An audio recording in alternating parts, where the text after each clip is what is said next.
안녕하세요. 소화가 확되면 행복해 닥터 소화행TV 최민규 교수입니다.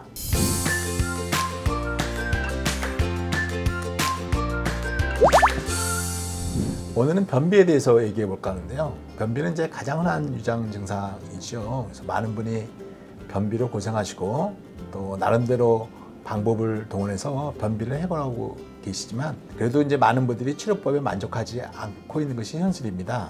변비약들은 이제 약국에서 구입할 수 있는 일반 약이다 보니까 환자들은 즉각적으로 대변을 볼 수 있는 하재를 선호하고 있는데요. 그러다 보니 일부 환자들은 제가 보기에는 적절한 방법을 사용하고 있는 것도 현실입니다. 그래서 오늘은 제가 이제 변비가 왜 생기는지 말씀드리고 그런 관점에서 어떤 치료법들이 변비가 도움이 되는지 말씀드릴까 합니다. 오늘은 사실 좀 기본적인 것이고요. 이것만으로 변비를 완벽하게 이해할 수는 없지만 난치성 변비 환자들도 기본적인 사항들을 반드시 지켜줘야지만 때문에 아마 도움이 되실 거라고 생각합니다. 오늘 저와 같이 대담을 나누실 분은 조용균 교수님이고요. 조용균 교수님은 소화기 운동질환을 전공하시고 기능성 위장관 질환에 아주 많은 업적을 내고 있는 교수님이십니다. 안녕하세요, 조용균 교수님. 네, 교수님 안녕하세요. 제가 오늘 변비에 대해서 진행해 보려고 하는데요. 정말 쉽고도 어려운 병 같습니다. 그럼 첫 번째 질문은요. 변비도 도대체 왜 생길까요? 우선 이제 정상적으로 배변이 어떻게 이루어지는지를 먼저 말씀드려야겠네요. 슬라이드 보시면 소화되고 남은 음식 찌꺼기 약 1리터 정도가 소장에서 대장으로 들어오게 됩니다. 그럼 대장에서는 이런 찌꺼기들을 반죽하면서 대변의 형태를 만들고 수분을 흡수합니다. 그래서 이제 약 800cc의 수분이 흡수되고 나머지 변이 직장 쪽으로 이동을 합니다. 대변이 직장에 도달하면 이제 변이 흘리지 않게 실수하면 안 되기 때문에 골반 근육과 항문 괄약근의 수축에서 대변이 흘러내리지 않게 합니다. 우리가 이제 대변 보고 싶은 생각이 들면은 이제 화장실 가서 배에 힘을 주고 복압을 올려주면서 이제 골반 근육과 괄약근을 이완시키면 한 150g 정도의 대변이 이제 밖으로 배출되게 되는 거죠. 예, 알겠습니다. 그러면 이제 정상적으로 배변이 되려면 우선 적절하게 배변의 양이 충분하게 있어야 되고 그 다음에는 이제 장 운동을 잘해서 수분을 흡수하고 남은 변을 직장으로 일단 잘 보내준 다음에 대변을 참고 있다가 적절한 신호가 오면 골반과 항문 괄약근이 딱 이완돼서 대변을 이렇게 변을 배출하게 되는 거라고 생각하면 될까요? 그렇죠. 그러니까 세 가지가 각각이 아니라 세 가지가 다 잘 작동해야지 대변을 잘 보게 됩니다. 하나라고 문제 생기면 이제 변비가 생기는 거죠. 즉 대변의 양이 부족해도 또 두 번째로 대장 통과가 지연되는 경우도 세 번째로 배변 기능에 장애가 생겨도 변비가 생기는 것입니다. 세 가지 원인이 있기 때문에 변비의 원인을 정확하게 저희가 파악하려면 특별한 검사가 필요할 것 같습니다. 네, 저희 이제 변비 클리닉에서는 이제 대장 통과 시간 검사, 항문 직장 내역 검사, 배변 적응술 같은 이제 변비 기능 사항들이 여러 가지가 있거든요. 그런 걸 이제 정확하게 시행을 하면 이제 정밀한 원인을 평가하고 있습니다. 여러 환자분들이 굉장히 다양한 증상을 호소하고 계세요. 화장실에 가서 너무 오래 앉아 있거나 이제 보려고 해도 나오지 않는다든지 아니면 볼 때 너무 조금 소량 나온다, 토끼똥처럼 나온다 이런 다양한 증상이 있는데 이 세 가지 원인 중에 어느 것이 주된 원인이다라고 짐작할 수가 있을까요? 증상과 대변의 형태로 원인을 유추할 수 있습니다. 그 토끼똥같이 동글동글한 대변은 식이섬유 섭취가 적어서 대변량이 부족한 것을 의미합니다. 대장 통과 시간이 늘어난 것, 지연된 것은 보통 일주일에 2번 미만으로 이제 대변을 보거나 또는 소식이 전혀 없어요 하고 호소하는 분들이 이런 경우가 많습니다. 배변 기능 자체에 장애가 있는 경우에는 이제 과다 힘주기, 즉 용을 써도 제대로 못 본다든가 대변 볼 때 항문이 막힌 느낌, 또 불완전하게 다 배출하지 못한 느낌, 또 경우에 따라서 항문 주위를 마사지한다든가 보조요법을 사용하여서 겨우 대변을 배출시키는 것은 배변 기능 장애가 있을 가능성이 높습니다. 대변의 형태를 가지고도 이제 원인을 짐작할 수가 있는데요. 브리스톨 대변 형태의 척도라는 것은 이제 대변의 형태를 분류한 겁니다. 이 그림을 보듯이 토끼똥 같은 1형부터 딱딱한 2형, 3형, 정상적으로 소세지 모양의 4형이 있고요. 5형과 6형 같은 무름변, 아주 물살 같은 7형까지 분류를 하고 있는데요. 7형으로 갈수록 대장 통과 시간이 빠른 걸 의미하고 1형에 가까울수록 대장 통과 시간이 느는 겁니다. 즉 1형 같은 대변은 대장 통과하는 시간이 늘어서 대장이 수분을 다 흡수해서 통기똥처럼 동글동글한 변을 보게 되는 것이고요. 물론 1형 대변은 식이섬유 부족이 원인이 되기도 하죠. 식이섬유 섭취가 충분하게 되면 대변 형태도 정상인 사양에 가까워지고 대장 통과 시기도 빨라지게 됩니다. 그러니까 환자가 호소하는 증상을 잘 물어보고 변의 형태도 잘 물어보면 변비 원인이 어디에 있겠다라는 걸 충분히 짐작을 할 수가 있을 것 같습니다. 그럼 각각에 대해서 자세하게 알아보도록 하겠습니다. 이제 원인도 대책도 또 말씀해 주시고요. 첫 번째 원인인 대변의 양이 부족한 경우 여기에 대해서 말씀 부탁드립니다.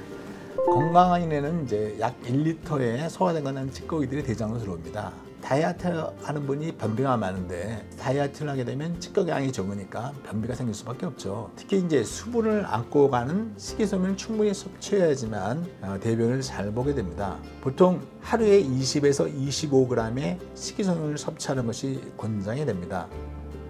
저는 섬유질 풍부한 샐러드를 왕창 먹는데도 변비가 걸립니다. 이런 분들도 꽤 있거든요. 특히 다이어트를 하는 젊은 여성들이 이런 말씀을 자주 합니다. 샐러드 같이 수분이 많은 채소는 대변까지 수분을 안고 가는 섬유질이 사실 적거든요. 우리가 배추 큰 통 한 통을 먹어도 5g밖에 식이섬유가 안 된다고 하죠. 따라서 변비 환자들은 식이섬유가 많은 식품을 섭취해야 됩니다. 100g당 식이섬유가 많은 식품을 순서대로 보면 마른 미역, 마른 다시마, 기미 30g 이상은 먹고요. 강낭콩, 팥, 대두, 들깨, 대추, 보리 등이 10g 이상의 식이섬유가 많습니다. 이런 식이섬유가 높은 음식은 이제 장기적으로 부작용은 없기 때문에 아주 안전하고 또 이런 것들이 이제 유효 성분을 많이 세균들이 발효시켜서 만들어내기 때문에 건강에 도움으로 고 식이섬유 섭취는 강력하게 권유를 합니다. 근데 문제는 이제 이런 곡류에 섞인 섬유들은 불용성이고 느리게 발효해서 식이섬유가 많아서 배변 효과는 좋지만 가스가 많이 생기는 단점이 있습니다.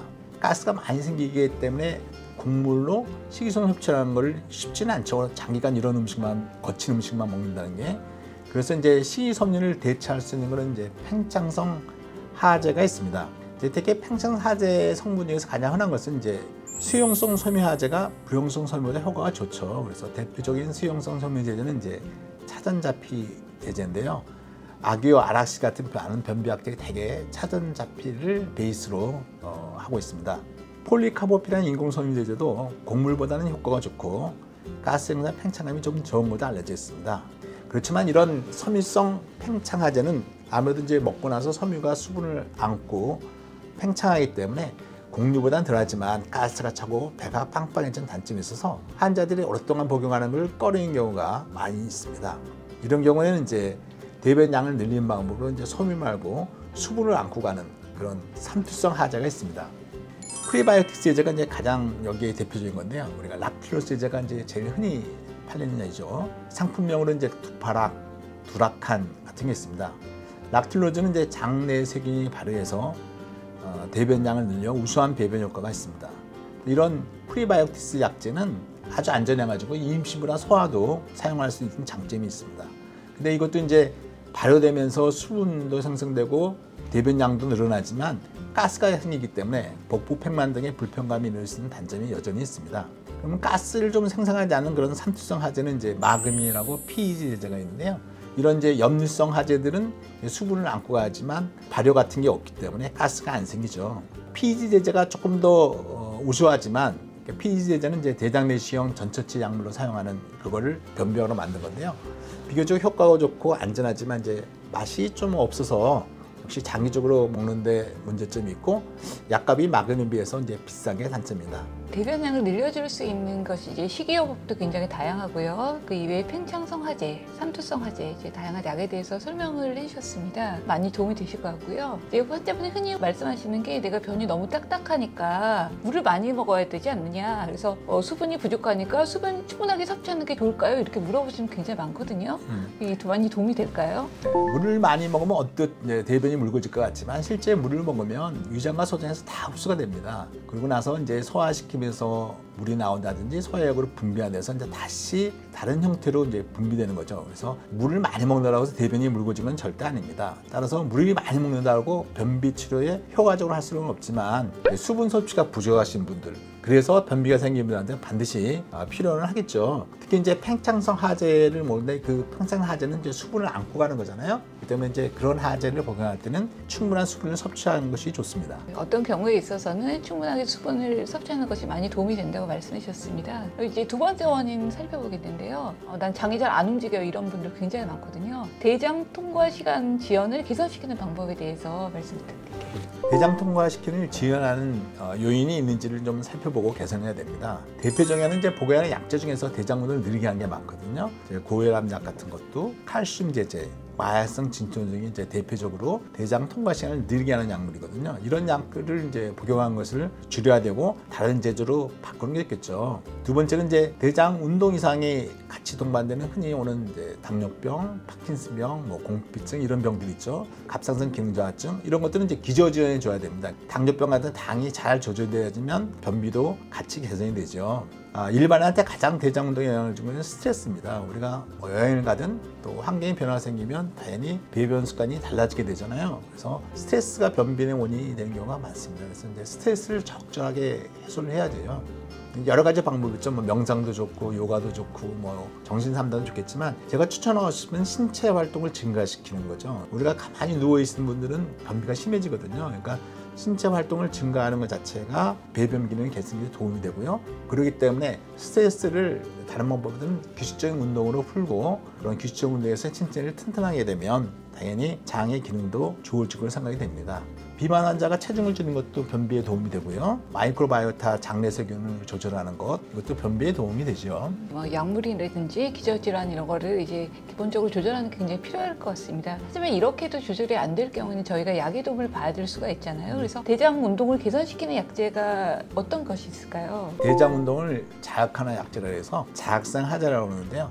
식품도 이제 많죠. 우리가 알로에가 아마 대표적인 이제 자극성 하제라고 생각할 수 있습니다. 변비에 좋은 차 이런 것들이 되게 이제 식품에서 이제 대장 운동을 자극하는 성분들이 많은 자극성 하제 일종이거든요. 그다음에 약국에서 파는 건 이제 듀크락스나 세나 제제들이 이제 대표적인 약제 성분인데요. 되게 이제 약국에서 파는 제품들은 복합 제품이에요. 팽창상하제나 자극성과 같이 있거든요. 왜냐하면 약을 먹고 즉각적으로 대변을 봐야지만 약이 효과가 있다고 잘 팔리기 때문에 자극성 하제들이 다 높은 용량으로 함유되어 있습니다. 자극성 하제는 먹으면 대장 운동을 자극해서 대변이 즉각적으로 잘 나오기도 하지만 대변이 유도되지 않으면 굉장히 복통이 생겨요. 그래서 이제 복통이 나는 문제가 있고요. 또 즉각적으로 효과가 있으니까 자꾸 이 자극성 하제에만 의존하게 되면 장기적으로 좀 안 좋을 거라고 생각이 들겠죠. 그래서 식약처에서 이제 장기적인 사용을 금지를 하고 있습니다.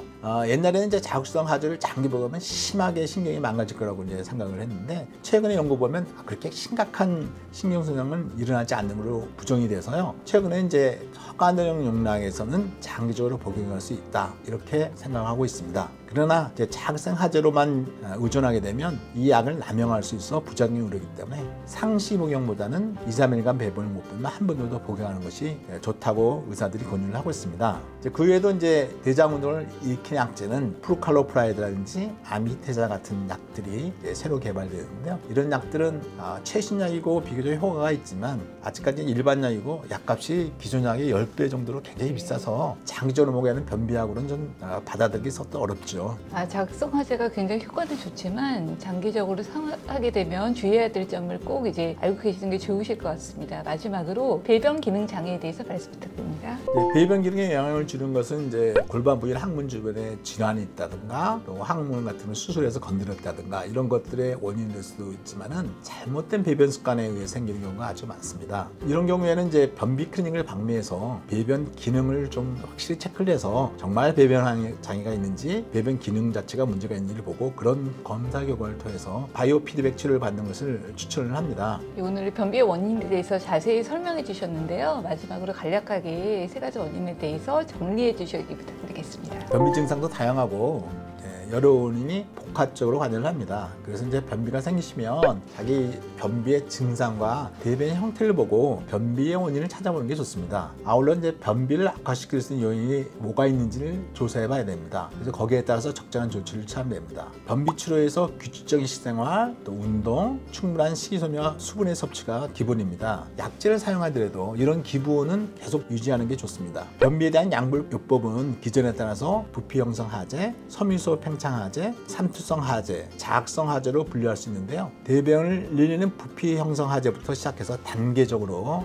늘리거나 효과가 없으면 두 가지 약제를 병행하는 것이 좋습니다. 단 자극성 하제는 심한 변비가 있을 때만 일시적으로 복용하는 것이 좋습니다. 배변 기능 장애가 의심되거나 하제를 먹어도 반응하지 않는 경우는 이제 변비 클리닉을 방문하셔서 바이오 피드백 치료를 고려해 보시는 게 좋겠습니다. 예, 오늘 변비에 대해서 종합적으로 알아봤는데요. 매우 증상도 다양하고 여러 가지 원인이 있고 저희가 이제 약을 선택할 때도 그 원인에 따라서 잘 알고 거기에 맞는 약제를 좀 써야겠다. 그리고 이제 부작용에 대해서 저희가 알게 됐습니다. 오늘 유익한 강의가 되었으면 좋겠습니다. 감사합니다. 네, 감사합니다.